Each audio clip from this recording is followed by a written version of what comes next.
Assalamualaikum warahmatullahi wabarakatuh. Perkenalkan, aku Febrianto dari Unit Kerja Puskesmas Membantu Rangan Bahekang. Halo, perkenalkan, saya Dian Utami dari RSUD Kota Palangkaraya. Halo, perkenalkan, nama saya Desi Anggraini AMD. Saya dari Dinas Kependudukan dan Pencatatan Sipil Kota Palangkaraya. Hai, perkenalkan, saya Emi Fitriana dari Unit Kerja RSUD Kota Palangkaraya. Halo, perkenalkan nama saya Gantri dari Unit Kerja Pustu Temang Mahop, Kecamatan Katingan Hulu, Kabupaten Katingan. Nah, teman-teman, hari ini kita ngapain ya? Ada yang tahu nggak kita mau bahas tentang apa nih? Ini loh, Feb, kita kan mau bahas tentang ASN nih. Soalnya, akhir-akhir ini kan banyak stigma negatif yang objeknya itu mengarah ke ASN. Mulai dari korupsi bansos, COVID-19, korupsi benih lobster, dan masih banyak deh yang lain-lainnya. Nah, iya tuh. Padahal kalau semua ASN menerapkan aneka, aku jamin sih kejadian seperti ini bisa diminimalisir. Nah, aku pernah dengar tuh aneka, tapi apa sih nilai-nilai dasar aneka itu? Terus nilai-nilai apa sih yang ditanamin ke para ASN itu? Kalian tahu kan fungsi ASN itu apa? Nah, fungsi ASN itu ada 3 guys. 1. Pelaksana kebijakan. 2. Pelayan publik. Dan yang ketiga, pemersatu bangsa. Untuk menjadi pelayan publik yang profesional, kita sebagai ASN itu punya pedoman, yaitu dinilai aneka. Yang pertama, A. Akuntabilitas, yaitu kewajiban pertanggungjawaban yang harus dicapai oleh ASN. Bener tuh. Nah, selanjutnya dari poin N, yang berasal dari kata nasionalisme. Nasionalisme ini kira-kira mengenai pemahaman kita tentang nilai-nilai kebangsaan, yang indikator-indikatornya berasal dari kelima sila di dalam Pancasila.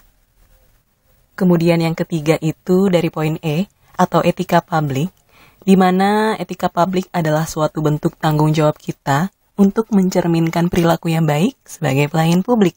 Nah, aku tahu nih, yang keempat itu K, komitmen mutu. Nah, komitmen mutu ini merupakan wujud layanan kita sebagai ASN berdasarkan internalisasi konsep nilai-nilai negara, karena kita akan bersentuhan langsung nih dengan yang namanya masyarakat. Nah, dan yang terakhir itu A, yaitu anti korupsi. Ya, kalau ini sudah jelas kali ya, kalau yang namanya korupsi itu perbuatan perkaya diri atau orang lain yang merugikan negara. Tapi kalau kita ngomongin nilai yang banyak itu, gimana ya cara kita nerapinnya?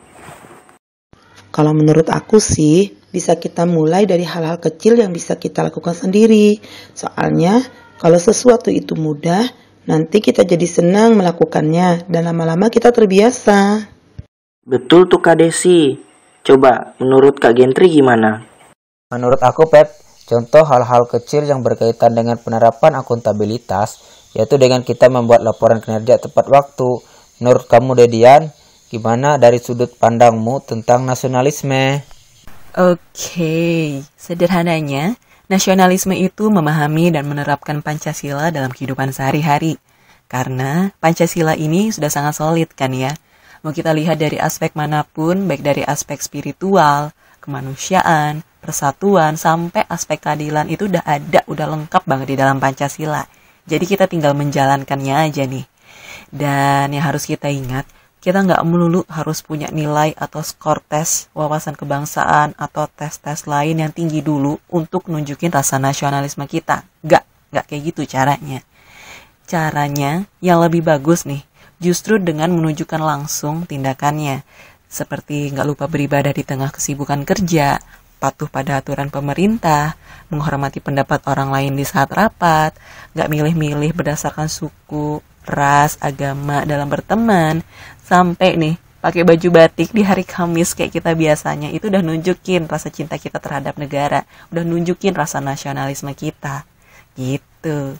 Lanjut deh Kak Emi. Oke, kalau etika publik itu gimana caranya kita sebagai ASN mencerminkan perilaku yang baik dalam memberikan pelayanan pada masyarakat. Contoh simpelnya, bisa dengan menerapkan kode etik PNS tidak hanya di lingkungan kerja, tetapi juga bisa di lingkungan berorganisasi dan di lingkungan masyarakat. Nah, kalau menurut Kak Desi, contoh komitmen mutu itu gimana? Nah, contoh dari komitmen mutu itu pertama, mengerjakan tugas yang efisien, tepat waktu, dan juga fokus. Terus, menuangkan ide-ide kreatif dalam bekerja. Nah, yang terakhir ini gimana Pep tentang anti korupsi? Nah, kalau anti korupsi sih udah jelas ya.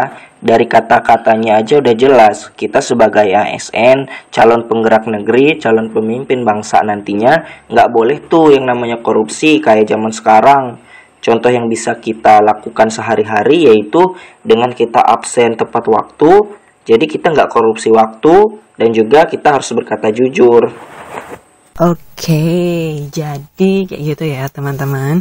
Sebagai ASN kita punya berbagai pedoman, aturan, nilai-nilai, serta etika yang harus kita pahami dan implementasikan dalam kehidupan sehari-hari dan kehidupan kerja. Agar nggak ada lagi tuh kejadian ataupun stigma-stigma negatif yang mengarah pada aparatur sipil negara seperti kita. Nah, mari kita mulai dari apa aja untuk jadi ASN yang lebih baik supaya kita bisa kasih yang terbaik buat negara. Sekian pemaparan tentang aneka dari kami. Wassalamualaikum warahmatullahi wabarakatuh.